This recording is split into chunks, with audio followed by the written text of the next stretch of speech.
नमस्कार, मैं हूं संजय शर्मा। आप देख रहे हैं 4 PM गुजरात। गुजरात लॉबी परेशान है, कोई नई योजना ला नहीं पा रही। कांग्रेस की योजनाओं का नाम बदला जा रहा है। अब मनरेगा का नाम बदलकर राम जी के नाम पर रख दिया। मोदी जी नई योजना क्यों नहीं ला पा रहे? 15 लाख रुपए खाते में नहीं आए, 2 करोड़ नौकरी नहीं मिली, सबको घर नहीं मिला। तो फिर कांग्रेस की योजनाओं का नाम बदल दो। पूरे देश में सोशल मीडिया पे चर्चा चल रही है कि प्रधानमंत्री जी 19 तारीख को इस्तीफा दे देंगे। क्या है सच? और योगी आदित्यनाथ को क्या हटाने की तैयारी चल रही है? अभय दुबे जी से मैंने विस्तार से बातचीत की, आपको लेके चलता हूँ अभय दुबे जी के पास। आपसे रिक्वेस्ट है, चैनल को सब्सक्राइब करिए, 4 PM गुजरात को प्यार दीजिए। चलते हैं अभय जी के पास। 4 PM न्यूज नेटवर्क में बहुत बहुत स्वागत है अभय दुबे जी आपका। मैं सपने में भी नहीं सोच सकता था कि सरकार मानसिक रूप से इतनी दिवालिया हो चुकी है। महात्मा गांधी राष्ट्रीय ग्रामीण रोजगार योजना मनरेगा का नाम बदल के जयराम जी योजना। महात्मा गांधी के नाम से सरकार को मुझे नहीं समझ में आता चिढ़ क्यों है। मैं तो ये मानता था कि अभी तक सारी चिढ़ केवल नेहरू से है। आप कोई और योजना लॉन्च कर दो ना। आपके पास अपनी कोई योजना नहीं है। आप कांग्रेस की योजना को लॉन्च करोगे, कांग्रेस की योजना का नाम बदलोगे। संसद सत्र चल रहा है। प्रियंका गांधी ने कहा कि सरकार जानबूझ के संसद सत्र को डिस्टर्ब करना चाहती है। मनरेगा योजना वो है कि जब शुरुआत में कहा था प्रधानमंत्री जी ने, आपको याद होगा कि ये कुछ योजनाएं ऐसी हैं जो कांग्रेस का खुद ही कब्र खोद देंगी। कांग्रेस के कब्र से इनके इतिहास के गड़े मुर्दे निकलेंगे। बाद में समझ में आ गया कि मनरेगा योजना ऐसी है जिसने गांव की तस्वीर बदल दी। हकीकत में लोगों को गांव में रोजगार मिलना शुरू हुआ वो मनरेगा की वजह से। इस सरकार में मनरेगा में तमाम परेशानियां आती रही। गांव में पेमेंट्स नहीं हो रहे थे, लोग मजदूर परेशान थे। अब सारी परेशानियां खत्म, नाम बदल दो। ये नाम बदलने में क्यों इतना एक्टिव रहते हैं? यहाँ तो हिंदी नाम रख दो, अंग्रेजों की गुलामी का नाम नहीं होगा। जब पार्लियामेंट बनाएंगे तो उसका नाम रखेंगे सेंट्रल विस्टा। उस समय हम वीर सावरकर भवन, अंबेडकर भवन, विवेकानंद भवन, ये नाम याद नहीं आता है। पार्लियामेंट बनाएंगे तो नाम रखेंगे सेंट्रल विस्टा। और महात्मा गांधी राष्ट्रीय ग्रामीण रोजगार योजना चल रही होगी तो जयराम जी योजना। कितना मानसिक पागलपन है सरकार का। क्या इसमें अब कोई शक बचा है? क्यों करते हैं मोदी जी ऐसा? देखिए, मुझे लगता है कि इस मोदी जी जो कुछ करते हैं तो उसमें ड्रामेबाजी बहुत होती है और पूरा नाटक होता है उसके अंदर। लेकिन अगर उसको ध्यान से देखा जाए तो लगता है कि उसके अंदर कुछ तिकड़म भी मौजूद है उसके अंदर। अब इस मामले में क्या तिकड़म मौजूद है? इस मामले में पहली तिकड़म तो ये है कि इन्होंने राज्यों के ऊपर जो पूर्व जिस योजना को पहले मनरेगा कहा जाता था, अब इन्होंने नाम उसका बदल दिया है। नाम तो छोड़ ही दीजिए, नाम बदलने से योजना के प्रभाव पे क्या असर पड़ता है। उसका 40% बोझ जो है वो राज्यों के ऊपर डाल दिया है उन्होंने। अच्छा, अब राज्यों के ऊपर अगर आपने 40 यानी केंद्र उसमें केवल 60% देगा और 40% राज्यों को देना पड़ेगा। पहले राज्य केवल शायद 10% देते थे, केंद्र 90% देता था। तो ये राज्यों पे जब बोझ डाल दिया है, इसका सीधा मतलब ये है कि वो नहीं चाहते कि ये योजना ठीक से चले। राज्यों के पास पैसा नहीं है। राज्यों की बहुत बुरी हालत है देश में। राज्यों के पास पैसा नहीं है। अब देखिए, उत्तर प्रदेश के ऊपर बहुत लंबा चौड़ा कर्ज है, उत्तर प्रदेश सरकार के ऊपर। बिहार सरकार की तो हालत ये है कि जो उसका बजट है, बजट से ज्यादा उसके ऊपर कर्ज है बिहार सरकार के ऊपर। सभी राज्यों की अर्थव्यवस्था की हालत बहुत खस्ता है। उसके कई कारण है, उसके ऊपर अलग से विचार किया जा सकता है। लेकिन मनरेगा योजना जो कि मुख्य तौर पर केंद्र के पैसे से चलती थी, अब जब राज्यों को उसका एक बड़ा हिस्सा यानी लगभग 40% वहन करने के लिए जिम्मेदारी डाल दी गई है, इसका मतलब यह है कि उसके ऊपर खर्चा जो है वो और भी ज्यादा संदिग्ध हो जाएगा। अब और भी ज्यादा खर्चा उसके ऊपर नहीं होगा। एक तो ये पहली बात ये है। दूसरी बात क्या है इसमें, ये समझ पाना थोड़ा मुश्किल है। मुख्य तौर पर उस योजना की जो प्रभावकारिता है, जो बहुत महत्वपूर्ण थी, इसका आपने सही अपनी भूमिका में जिक्र किया, वो प्रभावकारिता इस परिवर्तन से पूरी तरीके से मंद हो जाएगी। देखिए, इस योजना की विशेषता ये थी कि ये ग्रामीण इलाकों में काम, बहुत गरीब आदमी जो अकुशल लेबर है, जो अकुशल श्रमिक है, जिसके पास कोई विशेष स्किल नहीं है, केवल शारीरिक श्रम कर सकता है, उसको काम का अधिकार देती थी कि मन 1 महीने में उन्हें इतने दिन, 100 दिन के लिए काम मिलेगा और उसकी उसे न्यूनतम मजदूरी प्राप्त होगी। और ये भी तक इसके अंदर प्रावधान था कि अगर उसे काम नहीं मिलेगा तो बदले में सरकार उसे मुआवजा देगी। मतलब ये एक महत्वपूर्ण बात थी, इसलिए वो वास्तव में काम का अधिकार था। जब 2009 के चुनाव से पहले कांग्रेस सरकार इस योजना को लाई थी और 2009 के चुनाव में यूपीए को कांग्रेस के नेतृत्व में बड़ी अच्छी जीत हासिल हुई, तो उस वक्त इसी योजना को उसका श्रेय दिया गया था। नरेंद्र मोदी जब चुनाव जीत के सत्ता में आए तो उन्होंने सबसे पहले इस योजना का मजाक उड़ाना शुरू किया। उन्होंने संसद में कहा कि ये कांग्रेस की विफलता का स्मारक है। उन्होंने कहा ये योजना जो है वो कांग्रेस की विफलता का स्मारक है, लेकिन मैं इस योजना को समाप्त नहीं करूंगा, बल्कि मैं ढोल मजीरे लेकर इस योजना का गुणगान करूंगा। बाद में नरेंद्र मोदी की ये समझ में आया जब कोविड आया, और कोविड में बहुत बड़े पैमाने पर शहरों से जो ग्रामीण मजदूर थे, जो प्रवासी श्रमिक के तौर पर शहरों में काम करने के लिए आए थे, वो पैदल चल के लंबी-लंबी प्राणांतक यात्राएं करके अपने-अपने इलाकों में लौटे। और लौटने के बाद जब लॉकडाउन खत्म हुआ और जब उनसे उम्मीद की जाती थी कि वो वापस जाएंगे, तो उसमें से बड़ी संख्या में लोग वापस नहीं गए। वो लोग गांव में ही रह गए। वो लोग यानी गांव में ही उन्होंने तय किया कि यहीं पे जो कुछ करना होगा यहीं पे करेंगे, मरेंगे, खाएंगे, यहां से शहर नहीं आएंगे। तब फिर नरेंद्र मोदी को समझ में आया कि मनरेगा का कितना महत्व है। ज्यादा बड़े पैमाने पर मनरेगा को जो अलॉटमेंट होता था, मतलब वो अलॉटमेंट और श्रम बढ़ाना पड़ा और उसमें ज्यादा पैसे खर्च होने शुरू हुए। यानी जो ग्रामों में जो शहरों से वापस गए श्रमिक थे, उन श्रमिकों ने इस योजना का अपनी रोजी रोटी के लिए इस्तेमाल किया। लेकिन अब नरेंद्र मोदी उसको इस प्रकार का उन्होंने स्पिन दिया है इस योजना को, ताकि जो उनको एक श्रम के अधिकार के तौर पर वो मिल रहा था, वो भी पूरी तरीके से ठीक से ना मिल पाए।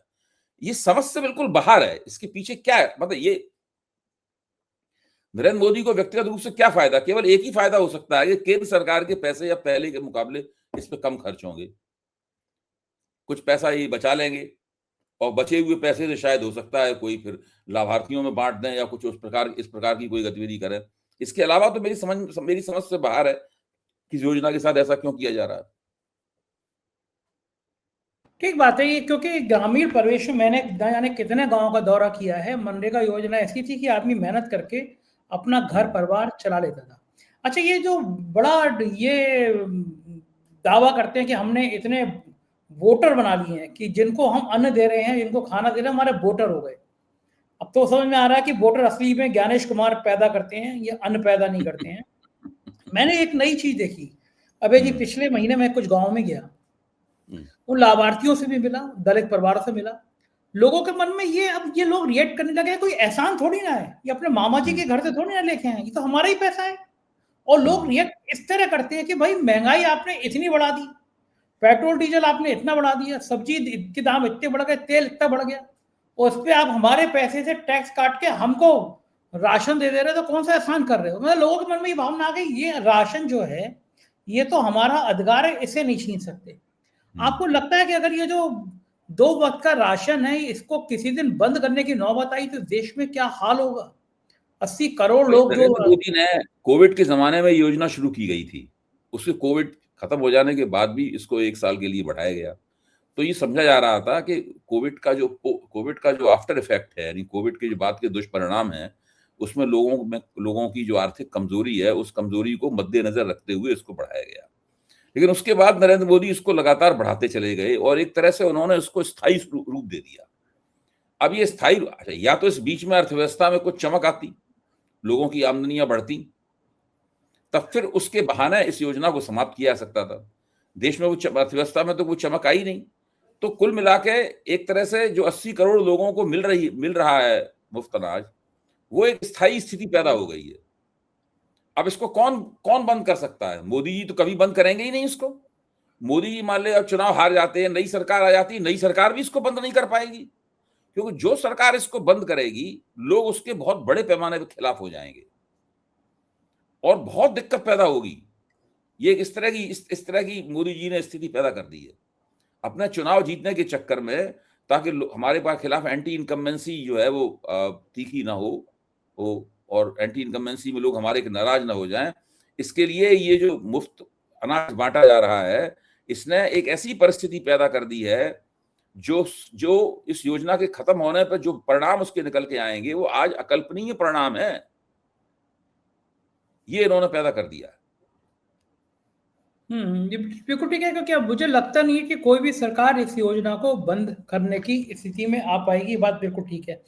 लेकिन जो मुझे ये लगता है, ये जो वादे किए जाते हैं चुनाव के टाइम पे, इनको ये कानूनी बाध्यता होनी चाहिए कि अगर भाई आपने चुनाव के मंच पे किया भाषण कि हम ये सुविधा देंगे और आप उसको लागू नहीं कर पाते हैं चुनाव जीतने के बाद, सत्ता बनने के बाद, तो आपको उसमें आपराधिक सजा होनी चाहिए, क्योंकि लोग तो इसी भ्रम में वोट देते हैं। मुझे 2014 का अभी तक मोदी जी के वो भाषण याद आते हैं कि भाई सबके खाते में 15 लाख होंगे, 2 करोड़ नौकरियां हर साल होंगी, 2022 तक सबके सर पर छत होगी, और अब बात करते हैं कि 2047 में ये हो जाएगा। मतलब अभी 2047 में तक की योजना इनके पास में है। ये जो प्लान है, ये गुलदस्ता जो बनाते हैं झूठ का आडंबर, इनको लगता है कि ये बात क्या कब तक जनता को समझ में नहीं आएगी, या जैसे हिटलर का एक मिनिस्टर था, वो उसका काम ही इतना झूठ का प्रचार करना है, एक के बाद एक झूठ बोलना है, 100 बार झूठ बोलो सच लगने लगेगा। तो मोदी सरकार क्या इसी स्कीम पे काम करती रहेगी और कब तक करती रहेगी? भाई अभी तो मोदी सरकार की थ्योरी यही है जो अभी आपने गोयबल्स की थ्योरी बताई है कि 100 बार बोला गया झूठ सच मान लिया जाता है। अभी तो मोदी सरकार की थ्योरी यही है, और साथ में इस थ्योरी में उन्होंने एक नया योगदान किया है, वो ये है कि लगातार गुलाबी तस्वीर बनाते रहो, लगातार लोगों को एक गुलाबी तस्वीर दिखाते रहो, तो इससे कुछ ना कुछ उनके खिलाफ उन्हें उनका संतोष जो है उस संतोष को ट्रिगर पॉइंट नहीं मिलेगा।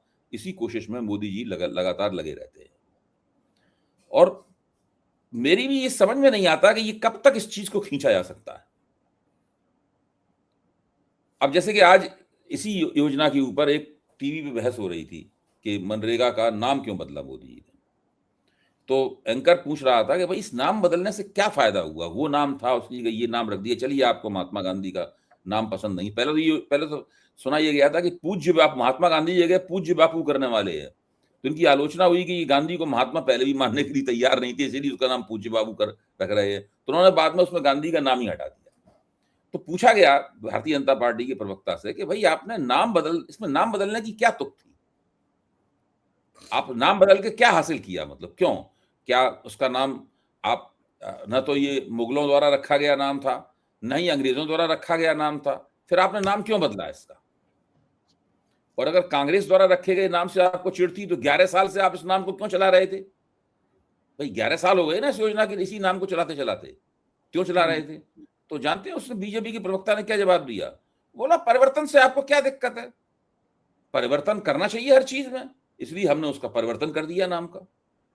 मतलब इस तरह का एक अजीब तरह का लगभग मूर्खतापूर्ण हास्यास्पद किस्म का तर्क दिया गया।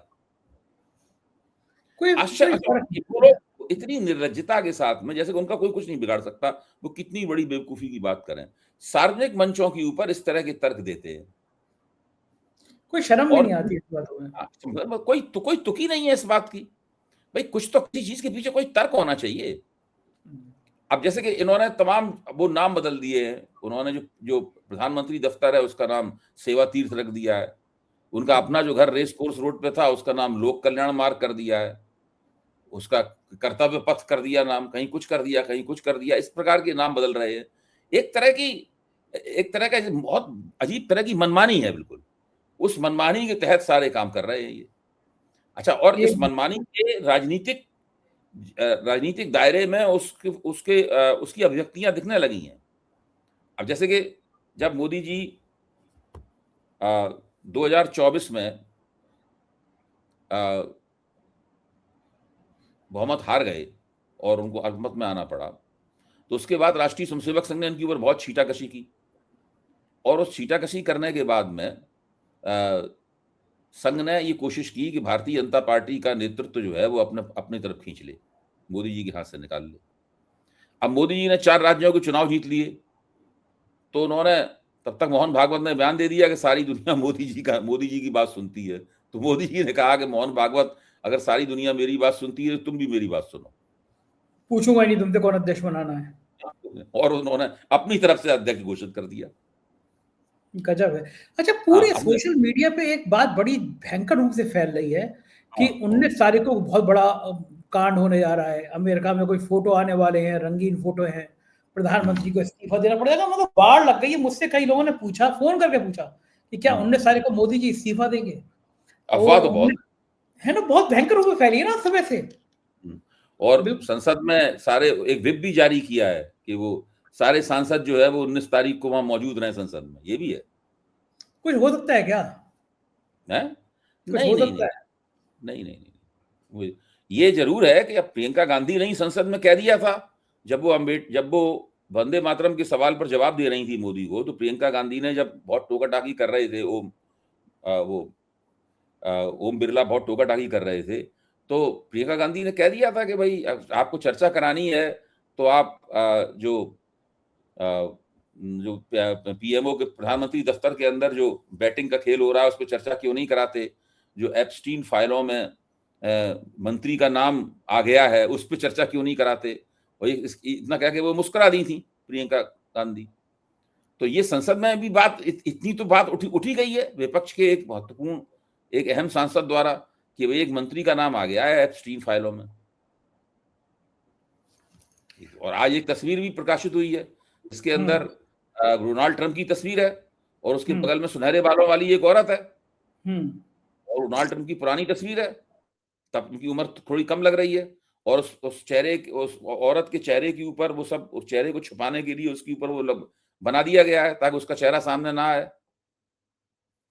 डोनाल्ड ट्रंप से कहा गया कि भाई ये तस्वीर सामने आ गई है तुम्हारी उस औरत के साथ में, डोनाल्ड ट्रंप ने कहा कि it's I don't think it's a big deal, ये कह के उन्होंने उसको टाल दिया।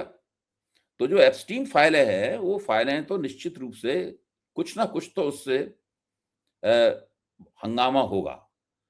अब इसका अंदाजा लगाना भी मुश्किल है कि उसमें मोदी सरकार के किस मंत्री का जिक्र है, और उसका जिक्र होने पर सोशल मीडिया में तो बार बार हरदीप पुरी का नाम आ रहा है। हाँ, हो सकता है हरदीप पुरी का नाम हो सकता है, कुछ नहीं कहा जा सकता अभी किसका नाम है, लेकिन सोशल मीडिया में जिन लोगों ने हरदीप पुरी का नाम दिया है उनके हो सकता है उनके पास कहीं से कोई सुराग मिला हो। अगर हरदीप पुरी का भी नाम उसके अंदर है तब भी मोदी सरकार की बदनामी तो उससे होगी। अच्छा, वो गजब है, ऐसी एक सीडी आई थी, आपको याद होगा, संजय जोशी निपट गए थे, बाद में पता सीडी फर्जी थी, भाई लोगों ने तैयार कराई थी संजय जोशी को निपटाने के लिए, और संजय जोशी सच में निपट गए थे। तो अगर इस तरह के कुछ फाइल का किरदार उस फर्जी सीडी के किरदार से अलग है संजय जी। ये जो फाइल है ना, इस फाइल में अगर मोदी सरकार के किसी मंत्री का जिक्र है तो वो निश्चित रूप से उसको निकालना पड़ेगा ना मंत्रिमंडल से, और काफी डैमेज कंट्रोल करना पड़ेगा। अच्छा, ये सोशल मीडिया में लोगों के ऊपर बहुत ज्यादा आक्षेप होंगे। अच्छा, तो फिर ये 19 उसके ऊपर वीडियो बनाऊंगा, आप भी वीडियो बनाएंगे उसके ऊपर, नेचुरली बनाएंगे, हम लोग कोई कार्यक्रम करेंगे उसके ऊपर, चर्चाएं करेंगे। अच्छा, ये 19 तारीख की क्यों रखी गई है कि 19 तारीख को विहिप जारी किया गया, ये इसके पीछे क्या कारण होगा? सभी सांसद मौजूद रहे। कहा तो यही आ रहा है कि संसद में बहुत सारे महत्वपूर्ण कानून जो है वो पास होने हैं, और उस दिन कई कानून पास होंगे, तो वक्त बीजेपी सांसद पूरी ताकत के साथ पूरी संख्या में वहां मौजूद रहें, इसलिए विप जारी किया गया है। कहा तो यही जा रहा है। और ये भी एक अजीब सी बात लगती है, अभी 3-4 दिन पहले हालत ये थी कि भारतीय जनता पार्टी के प्रवक्ता, उनके समर्थक पत्रकार, एंकर, गोदी मीडिया के एंकर और एंकरनिया, ये सब लोग राहुल गांधी के सदन के सत्र के बीच में विदेश जाने के ऊपर बड़ी उछल कूद मचा रहे थे, और सब लोगों ने ये कहा कि भाई राहुल गांधी बड़े गैर गंभीर नेता हैं, सदन के बीच में सदन चल रहा है, सत्र चल रहा है, और ये वहां चले गए विदेश। अब आप मोदी जी का आचरण देखिए, मोदी जी को वंदे मातरम पे भाषण देना था तो उस दिन तो आए, वंदे मातरम पे भाषण दिया, लेकिन उसके बाद सदन से गायब हो गए मोदी जी। उसके बाद चुनाव सुधारों पर चर्चा हुई, मोदी जी नजर नहीं आए सदन में, और अब वो इथोपिया चले गए। तो अब 15 आज सवेरे ही चले गए इथोपिया, और वो 15 तारीख को सवेरे इथोपिया चले गए, और अब 19 तारीख को वापस आएंगे। वही 19 तारीख मैसी से मिलना, जो आपके लिहाज से एक बहुत महत्वपूर्ण संगीन दिन होने जा रहा है। मैसी से मिलना था उनको आज, मैसी से मिल भी नहीं पाए। मैसी की फ्लाइट बॉम्बे से उड़ी नहीं, क्योंकि दिल्ली में कोहरा बहुत था, और वो मैसी लेट आए, तब तक प्रधानमंत्री जी निकल गए। मैं प्रधानमंत्री जी को लेकर आऊंगा, मैसी राहुल से बिल्कुल ऐसे छोटे भाई बड़े भाई की तरह मिल रहे थे, बड़ी मिर्ची लगी, क्योंकि फुटबॉल की दीवानगी बहुत है।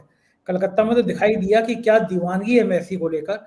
और मैसी के संग फोटो खिंचवाने की कीमत, 20 सेकंड के फोटो खिंचवाने की कीमत 10 लाख से 20 लाख रुपए थी, कि वो आएगा आपके संग 20 सेकंड का टाइम मिलेगा और उसके 20 लाख रुपए चाहिए, और लोग लाइन लगा के मैसी की, मतलब खेल के खिलाड़ियों की भी दीवानगी क्या होती है ये मैसी को देखने को मिले, लेकिन प्रधानमंत्री जी मिल नहीं पाए, राहुल गांधी मिल लिए।